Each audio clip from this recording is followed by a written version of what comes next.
ओम शांति। आज की मुरली से ज्ञान योग धारणा सेवा की विशेष पॉइंट। ज्ञान। बाप कहते हैं ये ड्रामा बना हुआ है, इसमें मेरा भी पार्ट है। मैं हूँ सर्वशक्तिमान। मेरे को याद करने से तुम पवित्र बन जाते हो। सबसे जास्ती चुंबक है शिव बाबा। अगर कोई पवित्र बनने में विघ्न डालता है तो तुम्हें उसकी परवाह नहीं करनी है। सिर्फ चेक करो कि मैं महावीर हूँ। बाप कहते हैं विचार करो सतयुग में तुम्हारे सोने के महल कैसे थे। वहाँ तो सब खानियाँ भरी हुई होती हैं, ढेर का ढेर सोना होता है, तो बच्चों को कितनी खुशी होनी चाहिए। बाबा ने समझाया है कई ऐसे रिकॉर्ड हैं जो तुमको फ़ौरन खुशी में ला देंगे।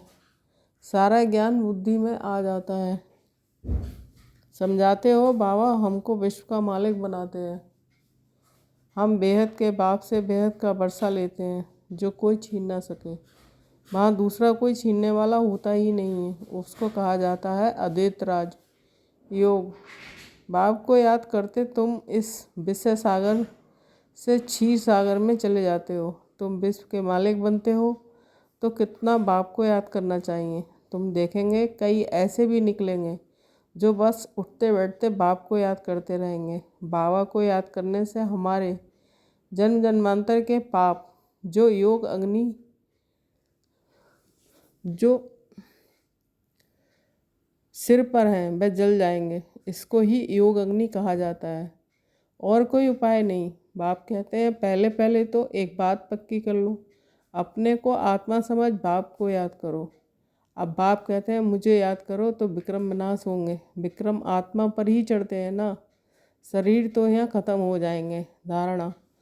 सदा इसी नशे व खुशी में रहना है कि हम 21 जन्मों के लिए बेहद बाबा के वारिस बने।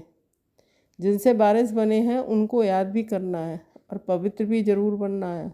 बाप जो श्रेष्ठ कर्म सिखला रहे हैं वही कर्म करने हैं। श्रीमत लेते रहना है। सबका आदर करने वाले ही आदर्श बन सकते हैं। सम्मान दो तब सम्मान मिलेगा। कोई कर्म करते हैं समझ नहीं सकते तो उसके लिए श्रीमत लेनी है। घड़ी घड़ी पूछना चाहिए पत्र में, अगर हमारे में ही क्रोध है तो दूसरों को कैसे कहेंगे कि क्रोध नहीं करना है। सेवा। श्रीमत पर भारत को स्वर्ग बनाने की सेवा करनी है। पहले स्वयं निर्विकारी बनना, फिर दूसरों को कहना है। बाबा का प्लान है मनुष्य को देवता बनाने का। ये चित्र भी है समझाने के लिए। औरों को भी महावीर बनाने का पुरुषार्थ करना है। जितना महत्व को आप समान बनाएंगे तो ऊंच दर्जा होगा। सबको दो बाप का परिचय देना है। आदि मध्य अंत का राज समझाकर औरों को समझाना है।